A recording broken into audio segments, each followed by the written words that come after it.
Painéis da Obsessão, capítulo 1. Provação necessária. Amanhecia lentamente. Embora a primavera já trouxesse o verde luxuriante e as plantas ornamentais se encontrassem exuberantes, ainda se demorava uma teimosa névoa tentando impedir a presença do sol. O imenso hospital se localizava em região privilegiada, onde o ar puro da Serra da Mantiqueira beneficiava os pacientes que estertoravam sob as constrições da tuberculose pulmonar devoradora. Podia-se dizer que a paisagem de glicínias e agapantos, rica de roçais perfumados e adornada de sebes floridas, de hortênsias azuis e róseas, era uma dádiva de Deus aos aflitos da terra, cujos organismos, vencidos pelo bacilo de Koch, perdiam-se em conflitos alucinantes. A célebre peste branca ainda ceifava incontáveis vidas que lhe tombavam inermes, constituindo um verdadeiro flagelo sobre a humanidade, conforme continua a suceder. Ao lado do desconforto, das dores lancinantes, das alternâncias da febre e do frio, da asfixia contínua e das hemoptises sufocantes, havia nos doentes todo um somatório de rebeldia e insatisfação, ao lado dos instintos da lubricidade assolada em campeonatos de depressão. Argus era jovem e fora colhido pela insidiosa enfermidade que se alastrara nos pulmões enfraquecidos logo após o matrimônio. A presença do mal pernicioso já se lhe fizera notada.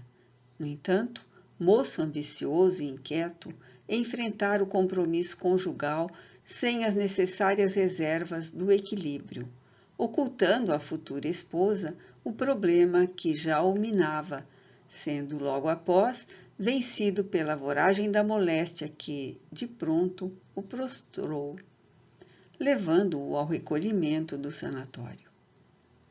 Todas as providências e a terapêutica aplicada redundavam inócuas.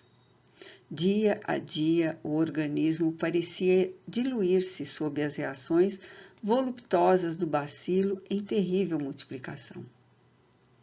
Semi-morto, era tomado de espaço a espaço por torrentes hemópticas que mais o depereciam, predispondo-o a uma parada cardíaca ou a cruel asfixia irreversível. A assistência carinhosa da esposa, que o auxiliava em enfermagem piedosa, ao lado das religiosas e dos funcionários do sanatório, minorava-o moralmente, sem que os métodos em voga, especialmente a técnica do pneumotórax, que se encarregava de dilatar a pleura, comprimindo a parte afetada da câmara pulmonar, dessem o resultado esperado. Nesse clima de aflição, o médico recomendara a cirurgia de emergência para eliminar o pulmão perdido pelos fulcros cavernosos, numa audaciosa tentativa de prolongamento da vida física. O prognóstico, envolto em perspectivas fatais, fez que Argus orasse como desde há muito não procedia, com excelente unção e fervor de que se deixava possuir. Não era um leigo em matéria religiosa. Conhecera as lições do Espiritismo num grupo juvenil na sua cidade natal.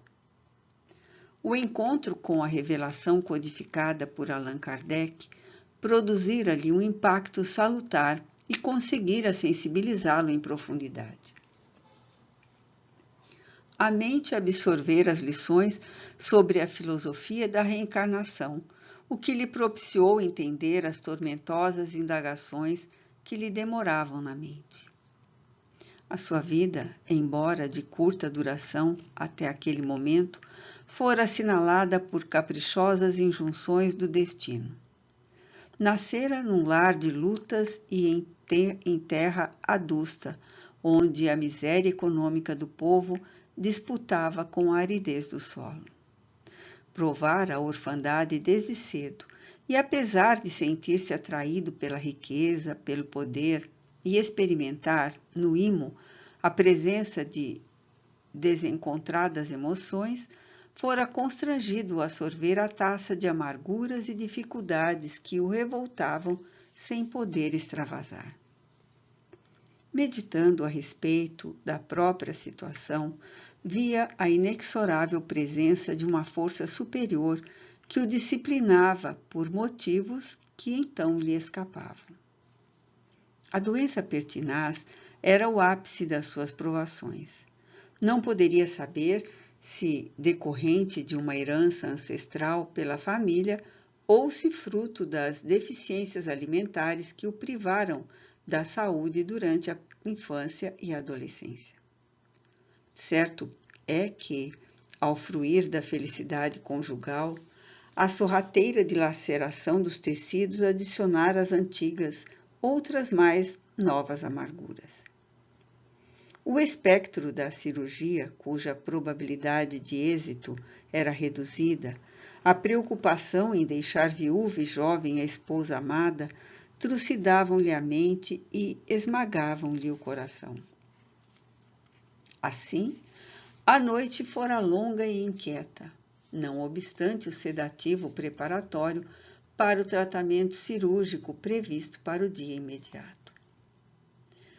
O espírito não se lhe desligara da matéria pelo sono reparador, desde que todas as aflições, em caleidoscópio sombrio, impregnaram-lhe a consciência com os clichês de angústia e medo que lhe impossibilitaram o entorpecimento da razão. Havia, porém, no quadro outros fatores de ordem parafísica, como teremos ensejo de constatar. Desse modo, ao amanhecer lento, não facultara a Argos identificar a beleza da luz em vitória sobre a noite, além do retângulo da janela aberta em par na direção do jardim em festa de perfume e cor. Outros enfermos que se encontravam na ampla sala de terapia padeciam igualmente as circunstâncias dolorosas das provações que lhes pesavam na economia da evolução. Reduto de reparações espirituais e de aprimoramento moral, nem sempre vitoriosos, a casa de saúde reunia antigos estroínas e delinquentes portadores de vários delitos, sob a inexorável presença da dor, moldando-os e trabalhando-os para futuros cometimentos. Todavia, as blasfêmias, os ódios, as revoltas, as perseguições e animosidades criavam ali uma psicosfera de sombra e desdita, que não fosse a presença de abnegados benfeitores espirituais vigilantes em ação de socorro e caridade, transformaria em caos e cenário de justas lamentáveis o abençoado reduto hospitalar. Misturada à população física em aturdimento, havia chusmas de sofredores desencarnados em desalinho emocional, de recém-desligados do corpo que ignoravam o próprio estado, de perseguidores inclementes em espetáculo deplorável de sofrimento e despautério. Sem dúvida que luzia o amor do Cristo, graças à contínua azáfama de religiosas abnegadas, esculápios e enfermeiros dedicados que se faziam instrumento de perseverantes mentores e espíritos bons a contribuírem em favor dos internados, a fim de que se refizessem da problemática orgânica, adquirindo valores morais ou, ocorrendo a desencarnação, liberassem-se das torpes situações a que se deixavam arrojar em decorrência da conduta íntima. Argos, sob a inquietação e o mal-estar da noite indormida, voltou a orar, enquanto aguardava a medicação preparatória para a pneumectomia, mediante a transferência para a sala especializada. Pela cortina das lágrimas que lhe chegaram, sob a asfixia da respiração difícil e o balbuciar da prece contrita, entregou-se a Deus.